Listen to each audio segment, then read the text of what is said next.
आज अक्षय तृतीया आणि त्या निमित्ताने आज आपण सांजोऱ्या बनवणार आहोत. सांजोऱ्या म्हटलं ना की म्हणजे सगळ्यांनाच आवडणारा पदार्थ आहे हा.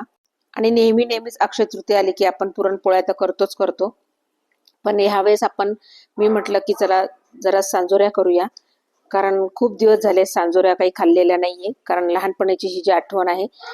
कारण आम्ही लहान असताना बघितलेलं आहे की लग्नातच ह्या सांजोऱ्या केल्या जातात आणि हमखास केल्या जातात. म्हणजे जसं नवरी बरोबर सांजोऱ्या पाठवल्या जातात, शिदोरी म्हणून सांजोऱ्याचा वापर केला जातो. तर खूप छान लागतात आणि खूप टेस्टी लागतात. चला तर मग रेसिपीला सुरुवात करूया. आता इथे मी जे अर्धा वाटी खोबऱ्याचा किस घेतलेला आहे. ऑप्शनल आहे, तुम्हाला टाकायचं तर तुम्ही टाकू शकता, नाही टाकलं तरी चालणार आहे. आता हे खरपूस भाजून घ्यायचं आहे आणि त्याबरोबर मी इथे थोडी खसखस पण घालून घेणार आहे. याने टेस्ट फार छान लागते. खसखस पण खूप छान लागते यामध्ये.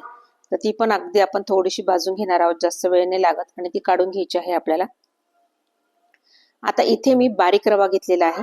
शक्यतो सांजोरी म्हटलं की जाड रव्याचाच वापर करता, पण माझ्याकडे जाड रवा नसल्यामुळे मी इथे 1 वाटी बारीक रवा घेतलेला आहे. आणि कोणतीही वाटी किंवा कप जो आहे त्याचं मेजरमेंट आपल्याला हे सेट करून घ्यायचं आहे. तर इथे मी बारीक रवा घेतलेला आहे 1 वाटी आणि तो अगदी मस्त असा खमंग आपल्याला भाजून घ्यायचा आहे. त्याचा कलर चेंज नाही होऊ द्यायचा आहे आणि मीडियम गॅसवरच आपल्याला हा रवा जो आहे तो भाजून घ्यायचा आहे. आणि कंटिन्यू मात्र आपल्याला हलवत राहायचं आहे, अजिबात तिथून हलायचं नाहीये, नाहीतर रवा लगेच करपला जातो. आता इथे रवा छान भाजून झालेला आहे. आता त्यामध्ये जे खोबरं आणि खसखस घातलेलं होतं ना, ते देखील आपल्याला यामध्ये घालून अजून 2-3 मिनिटं तरी रवा छान असा मस्त भाजून घ्यायचा आहे. पहा, रव्याचा कलर पण बदललेला आहे. म्हणजे अगदीच आधी जो रवा होता आणि भाजल्यानंतर जसा दिसतो ना तसा भाजून घेतलेला आहे. आता हा रवा भाजलेला काढून घ्यायचा आहे. त्याच पॅन मध्ये मी त्याच वाटीने 1 वाटी मी इथं गूळ घालून घेतलेला आहे पहा, आणि अर्ध वाटी पाणी घालून घेतलेलं आहे. इथे काही आपल्याला चाचणी वगैरे हा प्रकार काही करायचा नाहीये. बघा, फक्त गूळ विरघळवून घ्यायचा आहे आपल्याला. तर इथे मस्त असा गूळ आपल्याला विरघळवून घ्यायचा आहे. पहा, गूळ छान असा विरघळलेला आहे, पाहू शकता तुम्ही. आता ह्या स्टेजला आपल्याला गॅस बंद करून घ्यायचा आहे. आणि इथे जे गुळाचं पाणी आहे आणि रवा अजिबात म्हणजे गरम राहता कामा नये, दोन्हीच्या दोन्ही अगदी थंड व्हायला पाहिजे. आणि यामध्ये आता मी जे गुळाचं पाणी आहे रव्यामध्ये टाकून घेणार आहे. ते पण गाळून घालायचं आहे, कारण गुळामध्ये कधी काडी कचरा वगैरे जो असतो तो देखील निघून जाईल, म्हणून गुळाचं पाणी मी हे गाळून घेणार आहे. आता हे सगळं व्यवस्थित छान असं मिक्स करून घ्यायचं आहे आपल्याला. आता इथपर्यंत जर तुम्ही माझा व्हिडिओ पाहिला असेल आणि तुम्हाला जर माझा व्हिडिओ आवडला तर नक्की लाईक करा, नवीन असाल तर सबस्क्राईब करा आणि अशाच नवनवीन व्हिडिओ पाहण्यासाठी बेल आयकनला क्लिक करा.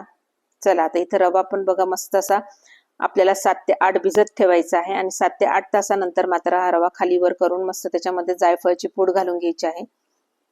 इथं तुम्ही वेलची पूड देखील घालू शकता, पण मी फक्त जायफळ पूडच टाकून घेतलेली आहे. आता इथे तोपर्यंत आपल्याला कणिक भिजवून घ्यायची आहे. तर इथे मी त्याच वाटीने 2 वाटी मैदा घेतलेला आहे आणि अर्धी वाटी मी इथे रवा घेतलेला आहे. रव्याने अगदी खुसखुशीतपणा येतो आपल्या सांजोरीला, पाहू शकता तुम्ही.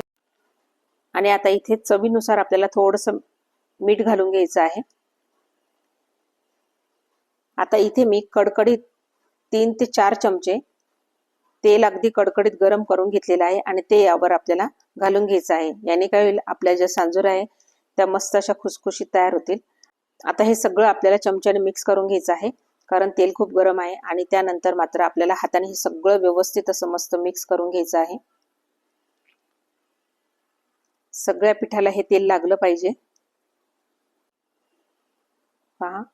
आणि आता हे सगळं मिक्स झाल्यानंतर आपल्याला मूठ वळून बघायची आहे. अशी मूठ वळली की बघा, म्हणजे आपलं जे मोहन आहे आपण घातलेलं ते अगदी परफेक्ट आहे.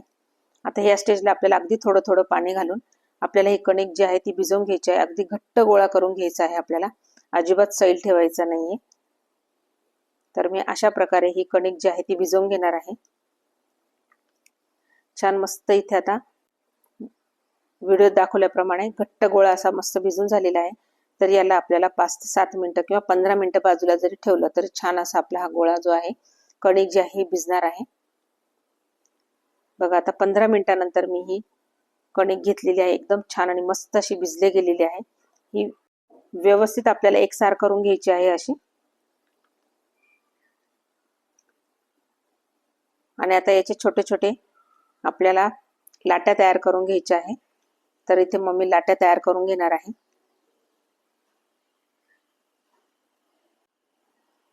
आपल्याला जशा पाहिजे तशा, पण यामध्ये थोड्या छोट्याच लाट्या करायच्या आहे. आपल्याला अगदी पातळ पारी लाटून घ्यायची आहे इथे. आणि ह्या ज्या लाट्या आहेत ना, ह्या पुन्हा आपल्याला झाकून ठेवायच्या आहे. म्हणजे काय ना, हवेने त्या सुकणार नाही. हवेने सुकल्या की मग त्या चांगल्या लाटल्या जात नाही, त्याला तडा बसतो. तर मी आता ह्या एकदम छान अशा झाकून ठेवते आहे. आणि त्यामधली एक आपल्याला लाटी घ्यायची आहे आणि अशा पातळ आपल्याला पुऱ्यांसारखे लाटून घ्यायचे आहे. आणि इथे पिठाची जर गरज लागली तर मग मात्र पीठ घ्यायचं आहे आपल्याला इथे. आता ही अशाच प्रकारे दुसरी पारी देखील मी लाटून घेणार आहे. आता यावर आपल्याला जे आपण सारण तयार केलेलं आहे ते भरायचं आहे आणि जास्तच भरायचं आहे. म्हणजे जास्त सारण जर असलं ना तर सांजोरी पण खूप छान लागते पहा. आणि आजूबाजूने मी याला आता असं पाणी लावून घेणार आहे, म्हणजे आपली सांजोरी जी आहे व्यवस्थित अशी चिटकणार आहे. कारण आपण यावर जी पारी लाटून ठेवलेली आहे दुसरी, ती यावर आपल्याला ठेवायची आहे.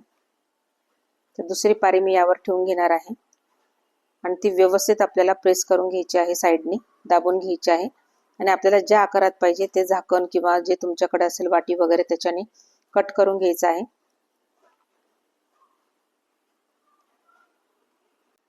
किंवा फिरणीने आपल्याला हे कट करून घ्यायचं आहे. तर मग मी आता हे वाटीनेच कट करून घेणार आहे आणि साईडचं जे आहे ते आपल्याला काढून घ्यायचं आहे. अशा प्रकारे आपली ही सांजोरी तयार झालेली आहे तळण्यासाठी. तर मी अजून एक तुम्हाला भरून दाखवते. लहान मोठ्या तुम्हाला जशा हव्या आहेत तशा करून घ्यायच्या आहेत आपल्याला या.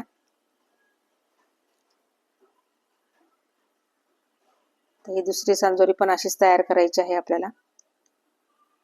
अशाच प्रकारे मी ह्या सगळ्या सांजोऱ्या करून घेणार आहे.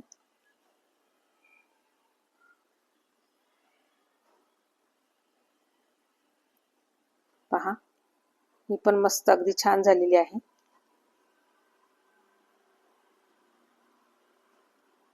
ते अशाच प्रकारे मी ह्या सगळ्या करून घेणार आहे. आता इथे सगळ्या सांजोऱ्या तयार झालेल्या आहेत. इथे मी गॅसवर कढई ठेवलेली आहे आणि त्यामध्ये मस्त तेल असं छान असं गरम करून घेतलेले आहे. तेल अगदी गरम झाल्यानंतर मात्र आपल्याला मीडियम गॅसवर आपल्याला ह्या ज्या सांजोऱ्या आहे ह्या तळून घ्यायच्या आहेत. अगदी नाजूक असतात, ह्यात हलके याच्याने आपल्याला तळून घ्यायचे आहे. मस्त असं फुगलेली देखील आहे ती. आणि अशी पलटून आपल्याला दोन्ही साईडला अगदी बदामी कलर येईपर्यंत ह्या तळून घ्यायच्या आहे. पाहू शकता तुम्ही अगदी कलर पण किती सुरेख आलेला आहे याला. आता ही काढून घेणार आहे आणि अशीच दुसरी पण मी तळून घेणार आहे आणि बाकीच्या सर्व मी अशाच सगळ्या तळून घेणार आहे. अलगद हाताने आपल्याला ह्या पलटवून घ्यायच्या आहे. बघा, अशा प्रकारे आपल्या ह्या सांजोऱ्या तयार झालेल्या आहे. कलर वगैरे किती सुंदर आलेला आहे. तर तुम्ही ह्या अक्षय तृतीयेला मात्र नक्की करून बघा, किंवा इतर वेळेसही केला तरी मुलांना आवडणारच आहे. खूप छान लागतात आणि एकदा केले ना तर महिना 15 दिवस तरी ह्या टिकतात. तर एकदा नक्की करून बघा आणि मला कमेंट करा. चला तर धन्यवाद.